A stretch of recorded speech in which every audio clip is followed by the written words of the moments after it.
We begin in a time of absolute darkness, a world where science was superstition and medicine was a macabre lottery. This isn't the romantic past seen in history books. This is the truth of the golden age of quackery. Imagine being terminally ill. The black bile, the phlegm, the blood, the four humors are unbalanced. The standard treatments are draining, painful, and almost always deadly. Leeching, purging, trepanning. You are desperate. You are dying. And then a doctor arrives. Not with a poultice or a prayer, but with a macabre prescription. Quick flash of a crude drawing of a doctor holding a bowl near a patient's neck. The prescription was simple, horrifying. It was the blood of another human being. Freeze frame on the title. When doctors drank blood, the darkest to cure in medical history. Montage of historical engravings depicting busy, filthy city streets. London, Paris, 17th century. Overlay with the sound of a marketplace. To understand this cure, we must understand death itself in the early modern period. Life was cheap. Death was a constant, haunting presence, and where there is desperate illness, there will always be those ready to exploit it.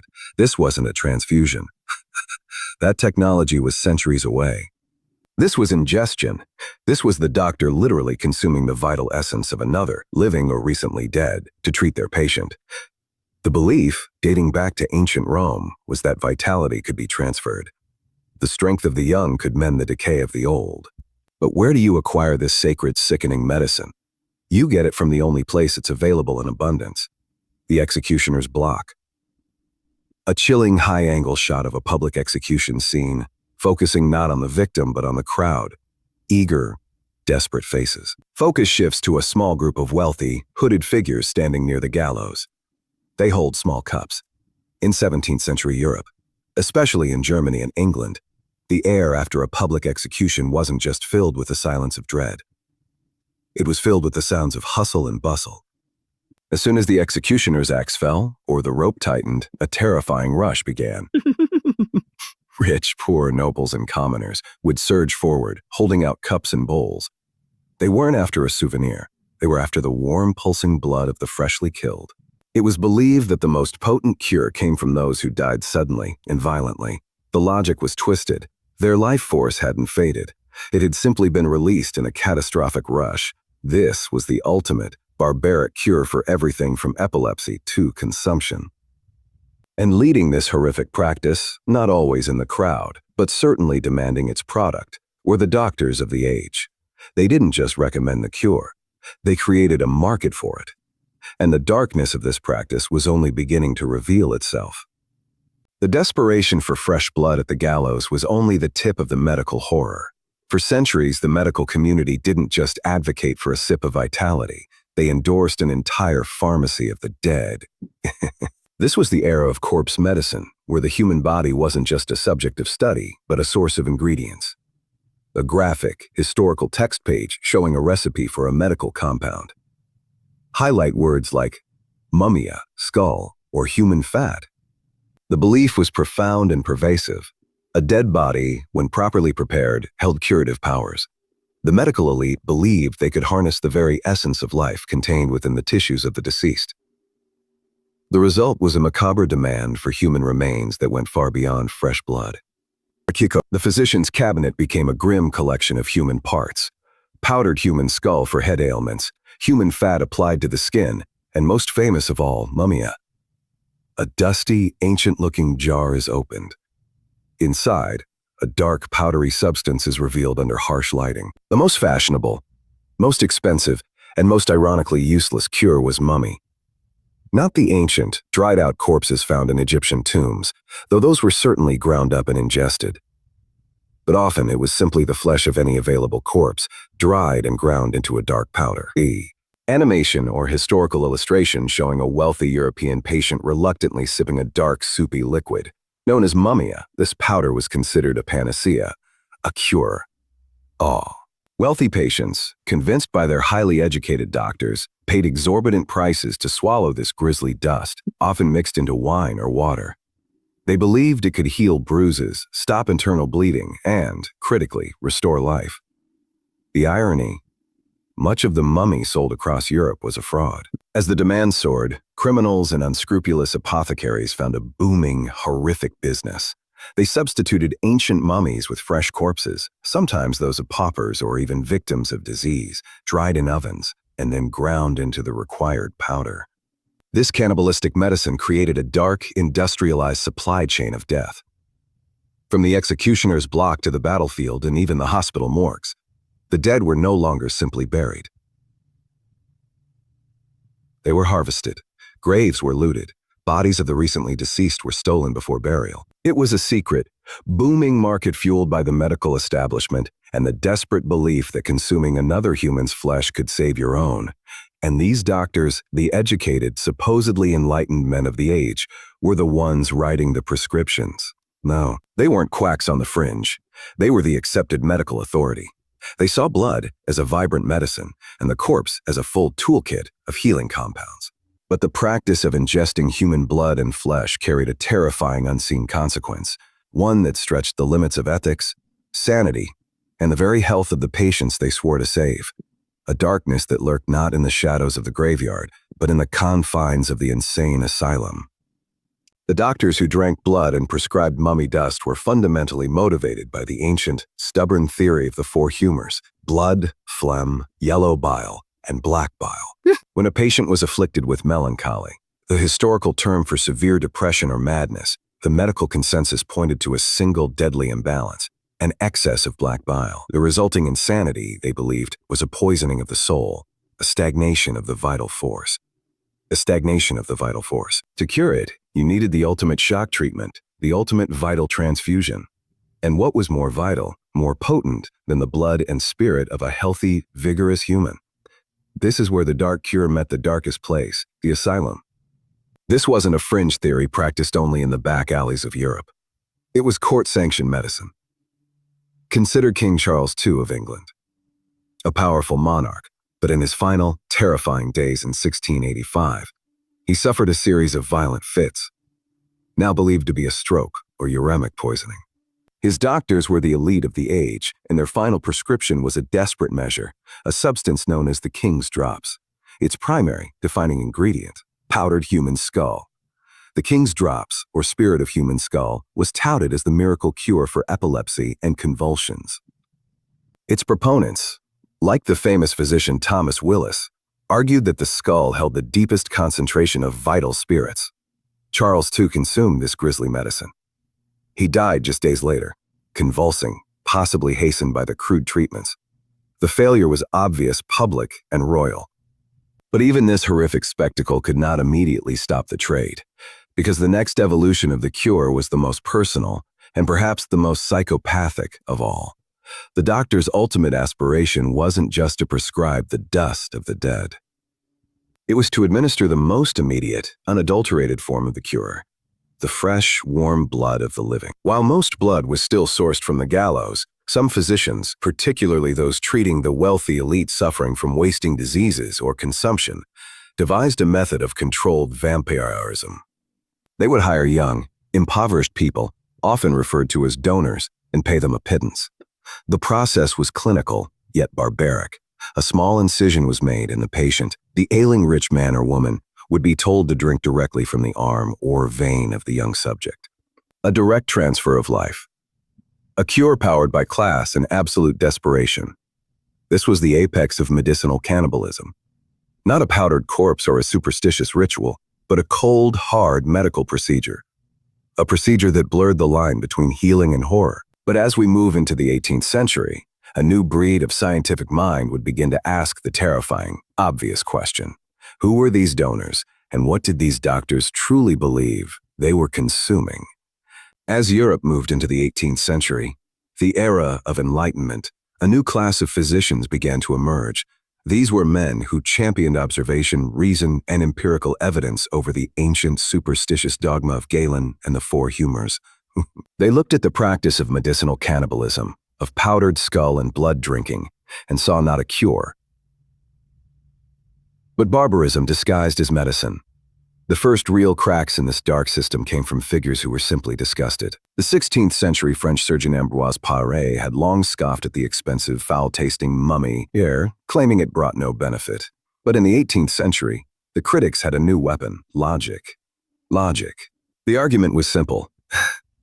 If you are drinking the blood of an executed criminal to gain their vital spirits, what happens if that criminal was diseased, syphilitic, or insane? Are you not transferring the curse along with the cure? This question, the quality of the source, was the Achilles heel of corpse medicine. The most potent cures, it was believed, came from young, strong bodies that died violently, their spirit escaping intact. This meant the primary sources were the poorest, the executed, and the battlefield dead, groups with the highest rates of hidden illness. The doctors were asking their patients to ingest a potent cocktail of unknown, unexamined diseases. Every sip of blood, every dose of mummy dust was a lottery ticket to a new, potentially fatal infection. The patients seeking this cure were already frail, their immune systems compromised by consumption or chronic illness. The very remedy intended to restore their life force was, in reality, a direct conduit for biological contamination. They were often trading a slow death for a fast one. But the danger wasn't just disease transmission. The very nature of blood, a life-giving substance, makes it a silent killer when consumed in quantity. Human blood is saturated with iron. Our bodies are designed to absorb iron slowly from food. When a patient, over a prolonged period, drinks large volumes of blood, their system is slammed with a toxic dose of pure iron. The body cannot excrete it fast enough. This phenomenon, known today as hemochromatosis or iron overload, leads to slow, but devastating, organ damage. The iron builds up in the liver, the heart, and the pancreas, causing liver failure, heart problems, and what was often misdiagnosed as consumption or wasting disease. The irony is cruel and absolute. The cure that was supposed to deliver vital energy was instead delivering a slow-acting poison that corroded the internal organs, mimicking the symptoms of the very disease it was meant to fight. The doctors, blinded by tradition, saw the patient's worsening symptoms and ordered more blood, believing they simply hadn't administered enough of the vital spirit. They were caught in a feedback loop of death. But one revolutionary scientific breakthrough was about to shatter the entire foundation of their practice, a discovery that would expose the ultimate failure of their macabre cure. While blood drinking was reaching its horrifying peak in the 17th century, a monumental discovery was taking place that would, eventually, tear the ancient medical world to shreds. That discovery belonged to an English physician named William Harvey. For 2,000 years, medicine was governed by the Greek physician Galen, who claimed blood was created in the liver, consumed by the body, and constantly replenished, a sort of tidal flow that sloshed back and forth. This ancient model supported the idea of drinking blood, because if blood was constantly being used up, why couldn't the body use the blood of another as a quick refill? But in 1628, Harvey published his work, De Motu Cordis, or On the Motion of the Heart and Blood. His findings were simple, elegant, and utterly devastating to the old system. Harvey proved that blood was not consumed. It was circulated. The heart was a pump, sending the same volume of blood around and around the body in a continuous closed loop. The implications were catastrophic for the advocates of medicinal cannibalism. If the blood wasn't being used up, then drinking someone else's blood was not filling a void. It was simply injecting foreign matter into an already perfect, closed system. It served no physiological purpose. The theory of vital spirits being transferred through blood was exposed as nonsense. The concept of gaining strength by ingesting the life force of another human being was now seen as nothing more than a barbaric superstition, a practice of the desperate, not the scientific. The medical establishment, desperate to maintain face, didn't immediately surrender. But the foundation of their logic was gone. The educated physicians began to distance themselves, labeling the continued practice of blood and mummy consumption as crude, lowbrow quackery. The circulation discovery led to a new, equally dangerous idea: transfusion. If blood circulated, why not pump it directly from a donor to a patient? The first recorded human-to-human blood transfusion attempts occurred in the late 17th century. These early experiments were conducted by the likes of Richard Lower and Jean-Baptiste Denis, and their initial results were sometimes miraculous and often deadly. Without any knowledge of blood types, which wouldn't be discovered until 1901, these doctors were playing a game of Russian roulette with their patients' lives. In one notorious French case, physician Jean-Baptiste Denis transfused the blood of a calf into a patient, leading to a violent, fatal reaction. The failures were so spectacular, and the public outcry so intense, that in 1670, the Paris Parliament effectively banned human blood transfusion. This ban, driven by sensational deaths and public fear, sent a final powerful shockwave through the entire field of blood-based medicine. It was a powerful message. The professional medical world had officially retreated from using blood as a cure. The darkest chapter of medicinal cannibalism was closing, but not before leaving a final chilling legacy. A story of ritual, desperation, and the fine line between science and vampirism. By the 18th century, the established medical community had largely abandoned the prescription of human blood and corpse parts. Scientific rigor, driven by Harvey's findings and the fear of dangerous transfusions, had finally succeeded in driving this dark tradition underground. The practice didn't vanish entirely. It simply shed the white coat of the doctor and moved into the shadows of folk medicine and outright quackery. For centuries, marginalized groups, the desperately poor, and those who distrusted official medicine continued to believe in the ancient power of blood. But the story of medicinal cannibalism is not just a tale of the distant past. It's a story of human desperation, and desperation, like disease, is cyclical. As modern science solved one problem, it sometimes created a terrifying new opportunity for the old superstitions to resurface. The 20th century, an age of rapid scientific progress, saw a bizarre resurgence of the vitality cure, driven by new anxieties and a fascination with youthful immortality. While no longer widely prescribed by orthodox medicine, the fundamental belief that the blood of the young could reverse aging never truly died. In the 1920s and 30s, fueled by sensationalist media and the burgeoning field of endocrinology, stories emerged of wealthy, aging patients seeking out revitalization treatments. These often involved crude injections or extracts derived from the glands or blood of young, healthy donors. The dark principle remained the same, parasitically drawing life from the vigorous to benefit the failing. These practitioners, often operating in shady clinics in major American or European cities, preyed on fear of aging and the wealth of their desperate clientele. They were no longer demanding fresh blood at the executioner's block, but they were still capitalizing on the most ancient, dark secret of the medical age. That some doctors, for centuries, believed that the ultimate cure lay not in science, but in cannibalism. Today, the practice is a historical footnote, a chilling reminder of medicine's dark adolescence. Yet the core idea, transferring young blood to rejuvenate the old, has taken an even more bizarre, modern turn. In the 21st century, highly controversial and often fraudulent clinics emerged, promising to fight aging by administering the plasma of young people. The practice, known as parabiosis, has been widely criticized by the scientific community as having no proven benefits outside of limited animal trials and carrying significant risks. It is a stark, unsettling realization. Whether sipping blood at the gallows in 1650 or paying fortunes for plasma infusions in 2025, the underlying human fear, the desperate scramble for borrowed time, remains exactly the same. The ghosts of those long-dead doctors, drinking blood for a cure, still haunt the edges of medical science. We have examined the history, the superstition, and the science. But we must now look at the hardest question, the ethics. What was going through the mind of the physician who, in good conscience, prescribed a draft of human blood? These were men of learning, often men of faith. Yet, they were commanding acts of what any sane person today would call ritualized cannibalism. The fundamental answer lies in their power and their fear. They were seen as demigods, responsible for holding back the tide of death.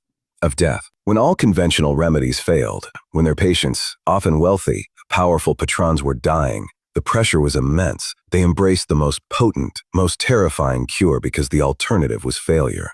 And in their world, failure meant losing reputation, income, and the right to practice. The desperation of the physician often matched the desperation of the patient. To justify the act, the doctors relied on a twisted philosophical doctrine, the principle of necessity. They argued that the blood was not being ingested for pleasure or for ritual worship, but for pure medical necessity. The vital spirits they sought were medicinal components, no different than herbs or minerals. By classifying the human body parts as materia medica, pharmaceutical ingredients, they successfully depersonalized the horror. They convinced themselves they were not ordering the consumption of a person, but the consumption of a remedy. The fact that the source was often a criminal, a pauper, or a foreign mummy only made the moral leap easier. The victims were deemed expendable in the service of the wealthy and important. But the weight of this horror must have taken its toll. Did the doctors truly believe in the cure, or did they become cynical exploiters of superstition? History suggests it was a grim mixture of both. There are few records of doctors openly confessing guilt.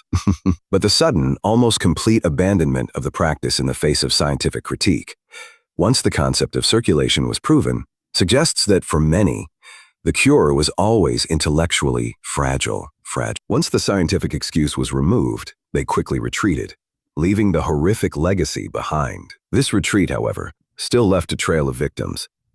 Not just the patients who died from contaminated blood, but the suppliers, the anonymous, forgotten individuals whose lives were reduced to ingredients. And it is one of those forgotten sources that brings us to the most chilling, documented case of blood drinking in medical history. By the early 1800s, the wholesale trade of mummy and powdered skull had faded. But in the fringes of the medical world, the taste for fresh blood persisted. The demand had simply become more discreet, more personal, and far more criminal. Our final, most shocking case takes us to Edinburgh, Scotland's city of medical enlightenment, yet one still clinging to its darkest superstitions.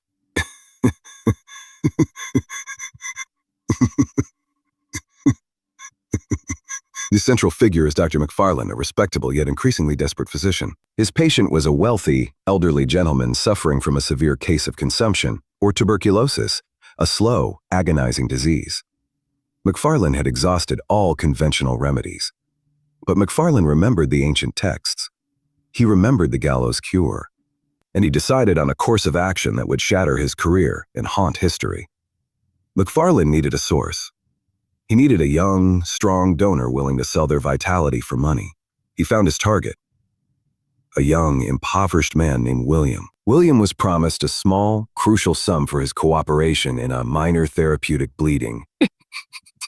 He didn't know the intended recipient. The arrangement was secretive and the procedure horrific. William was seated next to the dying patient.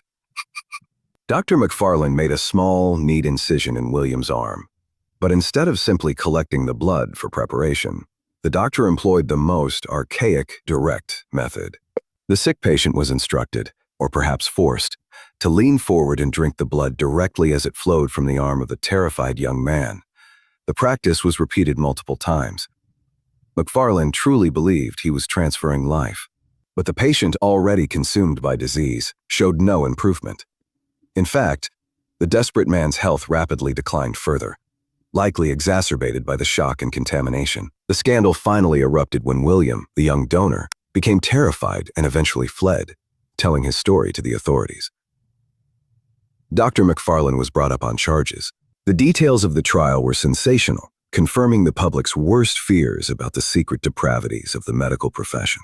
Though McFarlane was not charged with murder, he was stripped of his license and publicly disgraced. The verdict was clear. His actions were not science. They were crimes against humanity and a barbaric betrayal of his oath. The McFarlane case was the final public nail in the coffin for the consumption of human blood in Western medicine. It dragged the dark superstition out of the old texts and into the harsh light of a modern courtroom, ensuring that the horrifying cure was finally relegated to the annals of history's darkest mysteries. The story of the doctors who drank blood is a stark illustration of medicine at a terrifying crossroads. On one path lay ignorance, desperation, and the perpetuation of ancient deadly myths. On the other lay the slow, painstaking, often brutal journey toward true scientific understanding. For nearly 300 years, the medical elite chose to endorse a practice that was not only ineffective but profoundly dangerous. They were blinded by the powerful, yet utterly false, logic of transferred vitality. The ultimate verdict on the blood cure is simple. It never worked. It never cured epilepsy, consumption, or melancholy. Instead, it hastened death through disease transmission, iron overload, and the sheer contamination introduced by crude sourcing and preparation. The irony of medicinal cannibalism is perhaps the deepest cut of all. The doctors who prescribed mummy dust believed they were harnessing the magical preservation of the pharaohs, tapping into centuries of vital energy. Yet, they were largely consuming cheap, diseased corpses passed off by ruthless profiteers. They weren't using the ancient dead, they were using the recently murdered, the poor, and the plague-stricken. This practice demonstrates how easily superstition and commerce can hijack the noble pursuit of healing. The doctors, the very people sworn to protect life, became the chief consumers in a gruesome global market of human remains, driven by money, status, and the desperate fear of mortality. When we look at this dark chapter, we must remember the unseen victims. So, not just the rich patients who died believing they'd received a cure, but the thousands of anonymous dead whose bodies were robbed, ground, and ingested against their will. Their loss fueled a medical practice that was nothing less than a sophisticated form of predation. It is a stark historical truth that, for centuries, the line between physician and cannibal was frighteningly thin. This horrific practice serves as a crucial warning that even the most educated minds, when driven by desperation and tradition, can rationalize the most unforgivable acts. Today, science and ethics stand guard against such darkness. But the history of human medicine reminds us that the quest for immortality can often lead down the most dangerous, most cannibalistic paths. But the story doesn't end in the past. It forces us to ask, are there cures today, hailed as miraculous, that future generations will look back on with the same mixture of horror and disbelief? The story of doctors who drank blood for a cure is not just a dark footnote in history. It is a mirror reflecting the deepest, most desperate part of the human condition, the absolute terror of dying. They believed blood was the life force. They believed they could steal vitality and cheat death. What they achieved instead was a legacy of medical failure, ethical violation, and chilling, institutionalized cannibalism. The dark secret is this. For hundreds of years, the most educated minds in Europe built a thriving, accepted medical practice on the blood and bone of the poor and the condemned. It was a class-based cure funded by the wealthy who desperately sought more time and paid for by the lives of the anonymous many. It took the undeniable power of science, the work of William Harvey, and the sensational shock of public scandal. Like the trial of Dr. McFarlane that finally closed this gruesome chapter, we look back and recoil, but we are forced to ask, what desperate cures, what unethical shortcuts are being taken right now in the name of extended life and eternal youth? The market for borrowed time is stronger than ever. History's darkest secrets often carry the sharpest warnings. The pursuit of a cure, divorced from ethics and true scientific understanding, remains the most dangerous force in medicine. We've walked through the gallows, the apothecary, and the asylum to uncover this truth. If this dark journey into the past chilled you to the core, then you belong here. Click the subscribe button right now and turn on notifications so you never miss another episode of Dark History. What hidden, horrifying truths are still buried beneath the surface of the past? Let me know in the comments below. What is the most unsettling medical superstition you've ever heard of? Next week, we uncover the shocking true story of the doctors who dissected their own family members in the name of science. You do not want to miss that. Until then, keep the lights on.